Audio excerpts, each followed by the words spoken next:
आज हम आपसे जो डिस्कशन प्रेस कॉन्फ्रेंस में कर रहे हैं वो रोबोटिक सर्जरी के बारे में कर रहे हैं। तो रोबोटिक सर्जरी बेसिकली मैं ये नहीं कहूँगा ये नया कंसेप्ट है। रोबोटिक सर्जरी 99 में बेसिकली यूएस में आया था, उसके बाद 2003 से इंडिया में अवेलेबल है। बट ये रोबोटिक सर्जरी एक तरह से सेंट्रलाइज्ड है। सेंट्रलाइज मीन्स खाली बड़े शहरों में है। बड़े शहरों में मीन्स आप दिल्ली ले लो, बेंगलोर ले लो, अहमदाबाद ले लो। लोगों को आइडिया भी नहीं है रोबोटिक सर्जरी होती क्या है, कैसे करते हैं। तो लोगों के बारे में इनके बारे में मिथ है कि एक रोबोट सर्जरी करता है। बट रोबोटिक सर्जरी एक रोबोट से नहीं होती। रोबोटिक सर्जरी टोटल एक सर्जन के कंट्रोल में होती है। सो रोबोटिक सर्जरी टेक्नोलॉजी हम जो कहते हैं AI based means artificial intelligence based surgery है, जिसमें जैसे हम लेप्रोस्कोपिक सर्जरी करते हैं पेशेंट पे खड़े होके, वहाँ हम एक रोबोटिक कार्ट होता है जो रोबोट के इंस्ट्रूमेंट वहाँ आ जाता होते हैं, प्लस सर्जन कहीं दूर बैठ के पास में ही उसी ऑपरेशन थिएटर में उस रोबोट को टोटली फुल्ली 100% कंट्रोल करते हैं। अब इसका एडवांटेज क्या है? एडवांटेज ये है कि भी आप जैसे आप हाथ से सर्जरी करते हो, आपके 2 हाथ हैं। लेप्रोस्कोपिक सर्जरी करते हो आप 2 हाथ से करते हो। बट आप रोबोटिक सर्जरी करते हो तो रोबोट की 4 आर्म्स हैं, जो चारों की चारों आर्म्स सर्जन के कंट्रोल में है। तो आप हाथ और पैर और दोनों से रोबोटिक आर्म्स कंट्रोल करके आप पूरा का पूरा कंट्रोल रखते हो। जो कैमरा हमें दिखाता है कि हम सर्जरी कहाँ कर रहे हैं, वो प्लस इंस्ट्रूमेंट सब टोटल सर्जन के कंट्रोल में। तो उससे इसकी हम कहते हैं प्रिसाइज सर्जरी मीन्स प्रिसीजन बढ़ जाता है, जिसमें कॉम्प्लिकेशन होने के चांस कम है। सेकंड पार्ट है कि ये एक 3 डायमेंशनल टेक्नोलॉजी है। पहली टेक्नोलॉजी आती है जिसमें 3D देख सकते हो आप। 3D देखने से फायदा होता है कि आप स्ट्रक्चर्स को बेटर देख पाओगे। जो आपको स्ट्रक्चर्स बचानी है उनको बचाना आसान हो जाता है। तीसरा है कि जो मैग्नीफाइड व्यू मीन्स आप जो आंखों से देखते हो उससे 10 गुना बड़ा दिखता है। उस 10 गुना बड़ा दिखने की वजह से भी ये सर्जरी फिर प्रिसाइज हो जाती है, ताकि आप मिनिमम कॉम्प्लिकेशन करो, ब्लीडिंग के चांस कम हो, जो एसेंशियल स्ट्रक्चर्स हैं उनको नुकसान कम से कम पहुंचे। तीसरा जो मेजर एडवांटेज है वो है रोबोट के इंस्ट्रूमेंट का, जिसको हम कहते हैं एंडोरिस्ट मीन्स इनकी आप किसी भी डिग्री में घुमा सकते हैं इनको। सो आप डिपर एरिया में अगर आपको जाना हो तो इन इंस्ट्रूमेंट से जाना आसान है, जिस वजह से तो सर्जन का कंट्रोल बढ़ गया। आपकी टेक्नोलॉजी बेटर है, कॉम्प्लिकेशन कम है, ब्लड लॉस नहीं है, रिकवरी फास्ट है। तो ये टेक्नोलॉजी हमें एडवांटेज देती है। अब सेकंड पार्ट आता है कि अब रोबोटिक सर्जरी है, पर रोबोटिक सर्जरी करने वाले सर्जन्स भी होने चाहिए जो इस सर्जरी को अच्छे से कर पाए। तो रोबोटिक सर्जरी की एक ट्रेनिंग मॉड्यूल होता है कि आप ट्रेनिंग के लिए आपको कम से कम एक लिमिटेड नंबर ऑफ ऑपरेशंस करने होते हैं, फिर आप ट्रेन माने जाते हो। आपको ट्रेन कर लेंगे, ट्रेनिंग डॉक्टर्स होते हैं। तो हम BL के मैक्स में मैं डॉक्टर अश्विनी, हमारी टीम में 2-3 डॉक्टर और हैं जो ट्रेनर्स हैं पूरे इंडिया में जो ट्रेन करते हैं। तो इसका फ़ायदा हमें क्या, हमने शुरू में इस सर्जरी को शुरू किया और धीरे धीरे हमने काफ़ी लोगों को, मोर देन 100 लोगों को हमने ट्रेन किया हुआ है इंडिया में। बट हर जगह रोबोट अवेलेबल नहीं है, जहाँ जहाँ अवेलेबल है हमने वहाँ उनको ट्रेन किया है। अब इस रोबोटिक सर्जरी को हम हर सिस्टम में यूज़ कर सकते हैं। हर सिस्टम मीन्स गले के कैंसर, थ्रोट का कैंसर, नेक का कैंसर, ईसोफेगस फूड पाइप का कैंसर, लंग का कैंसर, पेट के कैंसर्स, यूरोलॉजी मीन्स किडनी और ब्लैडर के कैंसर और गायनी के कैंसर्स। सो इन सारी चीज़ों में इसको एप्लीकेशन है। बट आपको ये चूज करना है कि कहाँ आप पेशेंट को एडवांटेज दोगे। जब भी आप कैंसर सर्जरी की बात करते हो तो आपके 3 एम है किसी भी सर्जन के। एक, क्योर रेट, कि आप उस पेशेंट को क्योर करो। तो क्योर आप ओपन सर्जरी करो या लेप्रोस्कोपिक सर्जरी करो या रोबोटिक करो, तो क्योर रेट लगभग सेम रहते हैं। बट रोबोटिक सर्जरी एक एडवांटेज देती है कि आप सर्जरी और अच्छे से कर पाते हो, तो आप क्योर रेट बढ़ा सकते हो।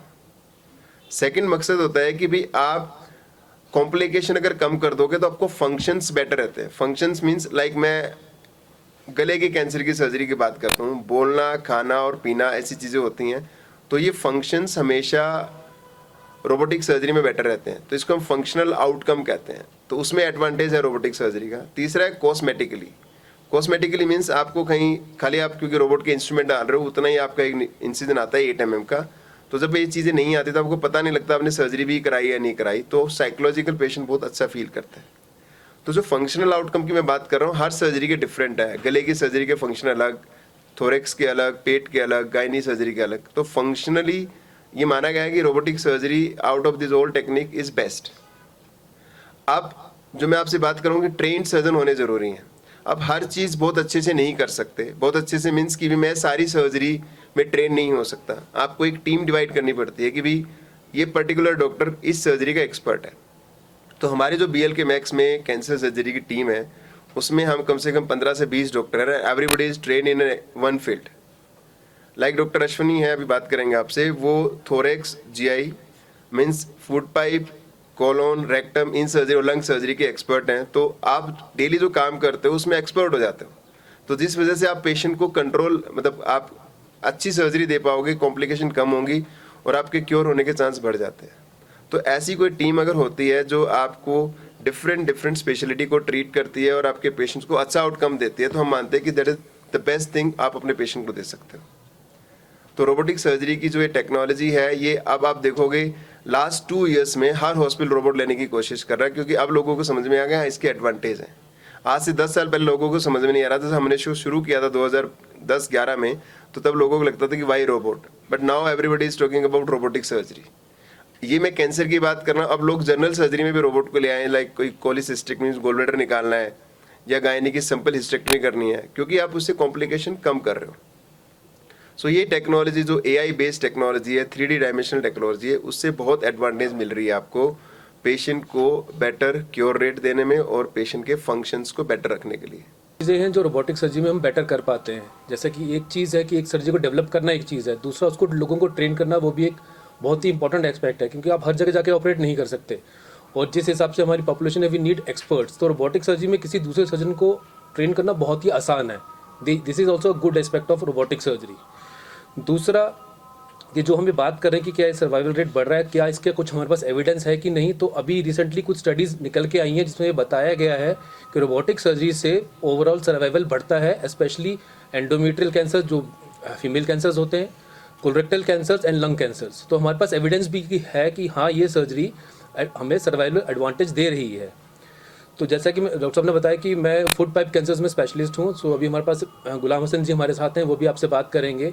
तो फूड पाइप एक ऐसा कैंसर है जिसमें हम बोलते हैं जैसे 3 फील्ड सर्जरी, आपको गले में, नेक में और पेट में 3 जगह एक साथ ऑपरेट करना पड़ता है इस ट्यूमर को पूरी तरह निकालने के लिए और एक नई फूड पाइप बना के गले में जोड़ने के लिए। तो अगर आप ये तीनों जगह में अगर आप चीरे के साथ या ओपन सर्जरी करते हैं तो रिकवरी बहुत स्लो होती है। आपको छाती में चीरा देना पड़ता है, रिब को काटना पड़ता है, पेट में चीरा देना पड़ता है और गले में चीरा देना पड़ता है। अभी हम जो ये सर्जरी कर रहे हैं टोटल रोबोटिक कर रहे हैं, हम कहीं पे भी कोई भी बड़ा चीरा नहीं देते हैं। छोटे छोटे की होल्स की मदद से छाती में, पेट में और गले में की होल से सर्जरी की जाती है और गले में छोटा सा निशान आता है जिससे हम ट्यूमर को भी बाहर निकालते हैं और नया जोड़ भी बनाते हैं। सो ओवरऑल रिकवरी बहुत ही फास्ट होती है और उसके रिजल्ट भी काफ़ी बेटर आते हैं। मुझे लगता था कि मैंने सबसे पहले रोबोट ये ऑपरेशन किया, क्योंकि उस वक़्त तो मेरे मिसेस तो ज़िंदा थे, आज नहीं है, खुदा मग़फ़िरत करे। उन्होंने नहीं माना, डॉक्टर साहब से कहा नहीं, ज़ख्म नहीं आना चाहिए, कुछ भी नहीं आना चाहिए। अच्छा, जब इन्होंने कहा कि फिर रोबोट से करेंगे, उन्होंने कहा हाँ जी वो वही है। तो मैंने जो देखा कि ये चीज़ जो है, जो ये होना चाहिए, मुझे लगता है कि हर एक जगह, यहाँ पर मुझे अफसोस है कि यहाँ श्रीनगर में, कश्मीर में ये चीज़ है ही नहीं, कहीं ना होने के बराबर। और मुझे कुछ पता ही नहीं चला जब इन्होंने ऑपरेशन किया, मुझे ऑपरेशन थिएटर से निकाला तो मुझे पता ही नहीं था। मैं ये समझता था कि शायद इन्होंने किया ही नहीं, ऐसा लगा मुझे। तो आहिस्ता आहिस्ता डॉक्टर साहब आ गए तो इन्होंने मुझे एक केला खिलाया, इसका मैं आज दूंगा 2 केले इसको। कहा कि देखेंगे हाँ कैसे हैं क्या है। तो शुक्र है कि केला तो मैंने खाया ठीक तरह, डॉक्टर साहब का शुक्रिया भी किया और